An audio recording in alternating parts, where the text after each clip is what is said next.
आदावर से मैं हूं सफीउल्लाह, आप देख रहे हैं 4 टीवी खबरनामा। सबसे पहले नजर डालते हैं सुर्खियों पर। अवामी सेहत, ज़राअत और आपाशी को अवलिन तरजीह। मशरकी गोदावरी में इंदिरामा बाटा प्रोग्राम से चीफ मिनिस्टर का खिताब।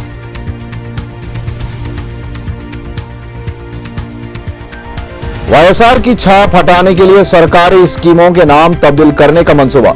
रियासती वज़रा की रिपोर्ट के बाद फैसला मुमकिन। इंदिरामा बाटा प्रोग्राम में अवाम का हौसला अफजा रद्द-ए-अमल। अपोजिशन सियासी नुकसान के अंदेशे से परेशान, शैलजा नाथ का रिमार्क।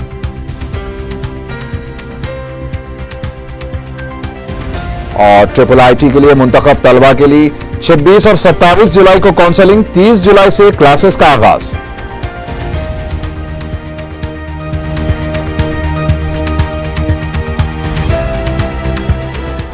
और अब खबरें तफसील से।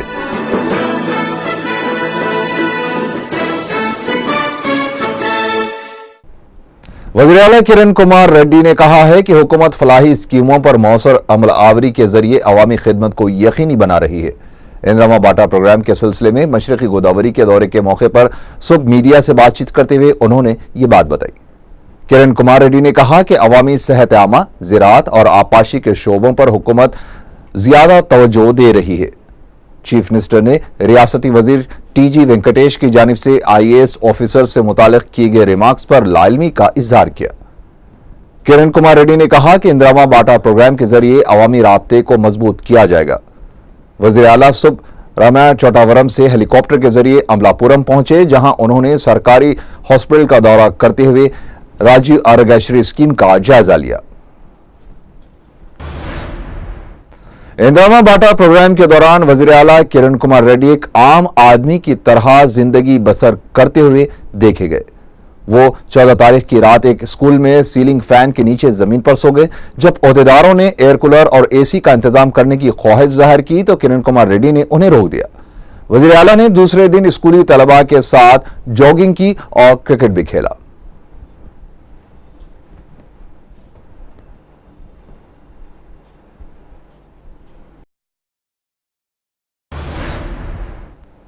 जिले मशरकी गोदावरी रामाया चोटावरम में खवातीन ने खाली गढ़ों के साथ एहतजाज करते हुए चीफ मिनिस्टर किरण कुमार रेड्डी के काफिले को रोकने की कोशिश की।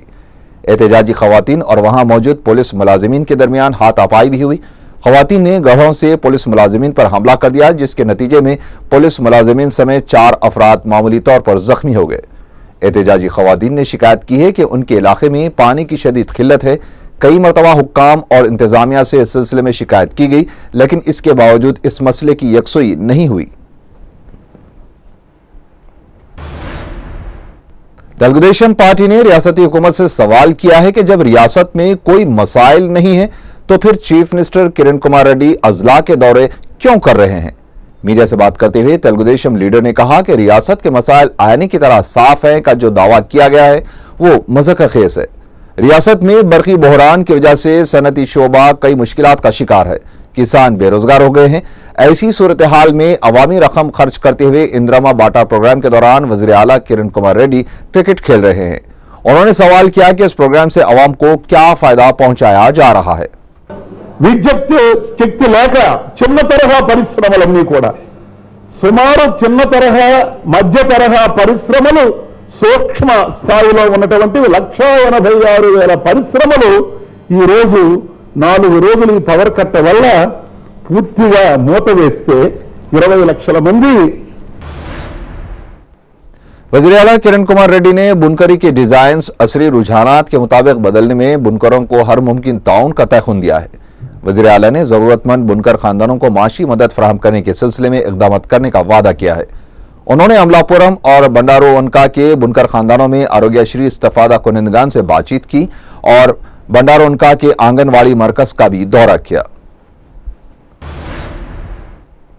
वज़ीर इब्तिदाई तालीम शैलजा नाथ ने कहा है कि इंदिरामा बाटा प्रोग्राम से अपोजिशन को सियासी नुकसान होने का अंदेशा है, इसीलिए इसने तनकीदों का बाजार गर्म कर दिया है। मीडिया से बात करते हुए उन्होंने कहा कि इंदिरामा बाटा प्रोग्राम में अवाम का रद्द-ए-अमल काफी हौसला अफजा है, क्योंकि अवामी मसाइल की यकसोई के लिए खुद चीफ मिनिस्टर उनके दरमियान जा रहे हैं। जब हुक्मरान खुद रियाया की दहलीज तक पहुंच जाए तो ये बड़ी खुश आइंद बात होती है। इसीलिए अपोजिशन चिरागपा है। इससे अपोजिशन को सियासी नुकसान का खतरा पैदा हो गया है, इसीलिए वो अवाम को गुमराह करने पर उतर आई है। ప్రజలు ఇబ్బందులు పడుతూ ఉన్నారన్నప్పుడు ఖచ్చితంగా ప్రభుత్వాధినేత కదలి ప్రజల్లోకి వెళ్ళడం గొప్ప కార్యక్రమంగా నేను భావిస్తూ ఉన్నాను. బహుశా కాంగ్రెస్ పార్టీ నాయకులు, కాంగ్రెస్ పార్టీ ప్రభుత్వాధినేత నల్లారి కిరణ్ కుమార్ రెడ్డి గారు తీసుకునే నిర్ణయం వారికి రాజకీయంగా నష్టం కాబట్టి, ప్రజలు వారిని నమ్మకుండా పోయే పరిస్థితి ఉంటుంది కాబట్టి దానికి భయపడి ఆ విధంగా మాట్లాడుతున్నాను అనుకుంటా ఉన్నాను. ఈ రోజున కరెంటు వర్షాలు లేకున్న కష్టాలు ఉన్నాయి, జలాశయాలు నీళ్ళు నిండుకున్న కష్టాలు ఉన్నాయి, కొన్ని చోట్ల తాగునీరు కొంచెం సాగునీరు సమస్యలు వస్తూ ఉన్నాయి. इंफॉर्मेशन टेक्नोलॉजी के रियासती वजीर पुन्नाला लक्ष्मैया ने बताया है कि हुकूमत बरकी बहरान से निपटने के मकसद से गैस और कोयले में इजाफा करने के लिए मरकज से नुमाइंदगी करेगी। मीडिया से बात करते हुए उन्होंने कहा कि मरकजी वजीर सुशील कुमार शिंदे के साथ 17 जुलाई को होने वाले रियासती बरकी वुज़रा के इजलास में आंध्र प्रदेश को एनटीपीसी से 800 मेगावाट इजाफा बरकी देने का मुतालबा किया जाएगा। इसके अलावा गैस और कोयले के इजाफी कोटे के लिए नुमाइंदगी की जाएगी ताकि रियासती सतह पर बरकी पैदावार में इजाफा किया जा सके। उन्होंने कहा कि बरकी बहरान मुल्क भर में पाया जाता है, इसके बावजूद आंध्र प्रदेश ने कुदरती वसाइल का इस्तेमाल करते हुए हालात से निपटने में कामयाबी हासिल की है। लिहाजा आंध्र प्रदेश पर खुसूसी तवज्जो देने के लिए मरकज पर दबाव डाला जाएगा।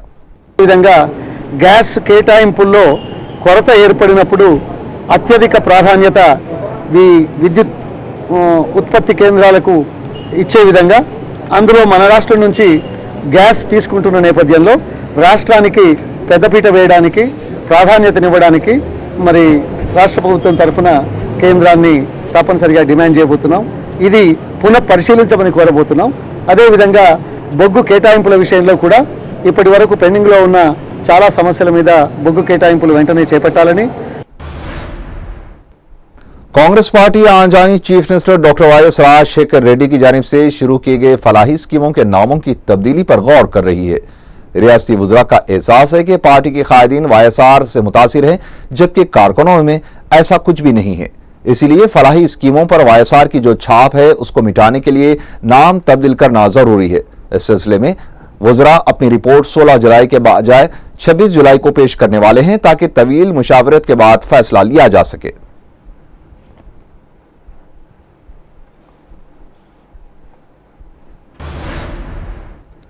वजीर छोटी आपाशी टीजी वेंकटेश ने अपने बयान की वजाहत करते हुए कहा कि उन्होंने अपना रिमार्क तमाम ओहदेदारों और सिर्फ ओहदेदारों के खिलाफ नहीं बल्कि काम ना करने वालों के खिलाफ किया है, जिनमें खुद अवामी नुमाइंदे भी शामिल हैं। अगर ओहदेदार उनके बयान पर मुस्बित अंदाज से गौर करते तो वो माजरत ख्वाही पर गौर भी कर सकते थे, लेकिन IAS ओहदेदारों ने जिस तरह से अपनी बरहमी जाहिर की है वो अंदाज मुनासिब नहीं है। वाज़ेह है कि टीजी वेंकटेश ने कहा था कि अगर काम नहीं कर सके तो उन्हें गोली मार दो, जिस पर IAS ओहदेदारों ने हंगामी इजलास तलब करते हुए वजीर के रिमार्क पर शदीद बरहमी जाहिर की थी।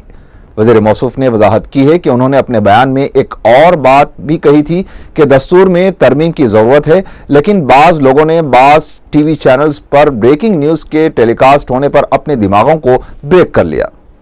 ఎవరైనా సరే రాజకీయ నాయకుడు అంటే అందరూ వస్తారు, అధికారంలో ఉండేవాళ్ళు అనధికారంలో ఉండేవాళ్ళు వసూలు చేసే రాజులు అందరూ వస్తారు. దాన్ని నేను చెప్పేదేనా నువ్వు 10 वज़रा पर मुश्तमल राब्ता कमेटी का एहसास है कि कांग्रेस पार्टी को मजबूत बनाने के लिए इदारे-जात मुकामी के इंतखाबात करवाना जरूरी है। यह कमेटी अपनी इब्तिदाई रिपोर्ट 21 जुलाई को पेश करने वाली है। इस कमेटी का इजलास इतवार के दिन वजीर समाजी बहबूद पी सत्यनारायण की क़यामगाह पर मुनक़िद हुआ। इजलास के बाद मीडिया से बातचीत करते हुए वजीर मौसूफ ने बताया कि 17 जुलाई को कमेटी अरकान पार्लियामेंट और 18 जुलाई को अरकान असेंबली से मशावरत करेगी। 19 जुलाई को रिपोर्ट तैयार करने के बाद 21 जुलाई को उसे चीफ मिनिस्टर किरण कुमार रेड्डी और सदर प्रदेश कांग्रेस कमेटी बी सत्यनारायण को पेश कर दिया जाएगा। उन्होंने कहा कि इदारे-जात मुकामी के इलेक्शन के अलावा नामजद ओहदों पर तखर्रुरात करना जरूरी है। रियासती वजीर डॉक्टर जे गीता रेड्डी ने मीडिया से गैर रस्मी बातचीत करते हुए कहा कि मजीद कोई प्रोग्राम शुरू करने की जरूरत नहीं है, बल्कि मौजूदा प्रोग्राम्स पर ही अमल आवरी को मौसर बनाना चाहिए। తారీఖుల వారీగా ఒక ప్రణాళిక సిద్ధం చేసుకుని ఈ రోజు నిర్ణయించడం జరిగింది. 21. దీంట్లో ప్రధానంగా అంశాలు ఇవాళ చర్చకి వచ్చిన అంశాల్లో మరి లోకల్ బాడీ సంబంధించిన ఏదైతే గ్రామస్థాయి ఎన్నిక ప్రధానంగా ముందుగా జరపాలి, దానికి ఉండే అడ్డంకులను ఫైనలైజ్ చేయడానికి అధికార యంత్రాంగాన్ని సూచించుకుని దాని ఎన్నికలు సిద్ధం కావాలి. रियासत के IIIT कैंपस को मुकम्मल तौर पर सहूलत बख्श बनाने के लिए मजीद 2 साल दरकार होंगे। ये बात नायब वज़ीर आला और वज़ीर आला तालीम दामोदराज नरसिम्हा ने बताई। IIIT के लिए मुंतखब किए गए 3000 तलबा के नताज का सेक्रेटरीट में ऐलान करने के बाद उन्होंने बताया कि एडोपाला पाया बासर नजवेड़ में जो कैंपस हैं वहां इंफ्रास्ट्रक्चर को बेहतर बनाने के लिए 1800 करोड़ रुपए फंड जारी किए गए थे, जिसमें से 1250 करोड़ रुपए के काम मुकम्मल कर लिए गए हैं। मजीद 500 करोड़ रुपए के काम आइंदा 2 साल में मुकम्मल किए जाएंगे, जिसके बाद 2000 तलबा को IIIT की तरबियत दी जाएगी। नायब वज़ीर आला ने बताया कि IIIT के लिए जुमला 20,000 दरख्वास्तें मौसूल हुई हैं, जिनमें 3000 तलबा को मुंतखब किया गया है। मुंतखब तलबा की काउंसलिंग 26 और 27 जुलाई को होगी, जबकि वेटिंग लिस्ट में शामिल तलबा की काउंसलिंग का मरहला 29 जुलाई को होगा और इसके दूसरे ही दिन से क्लासेस का आगाज हो जाएगा। ప్రాంతాలకు సంబంధించి ఎక్కడా తీసిపోకుండా 88% సీట్లు వారికి లభిస్తున్నాయి, 88%. ఇకపోతే ఓవరాల్ గా ఈ 3 క్యాంపస్లకు సంబంధించి ఒరిజినల్ గా ఇన్ఫ్రాస్ట్రక్చర్ సంబంధించి 1800 కోట్ల రూపాయలు, అందులో 3 క్యాంపస్లకు సంబంధించి బాసరనే కానీ నుజువీడే కానీ ఇడుపులపాయనే కానీ 1250 కోట్ల వరకు।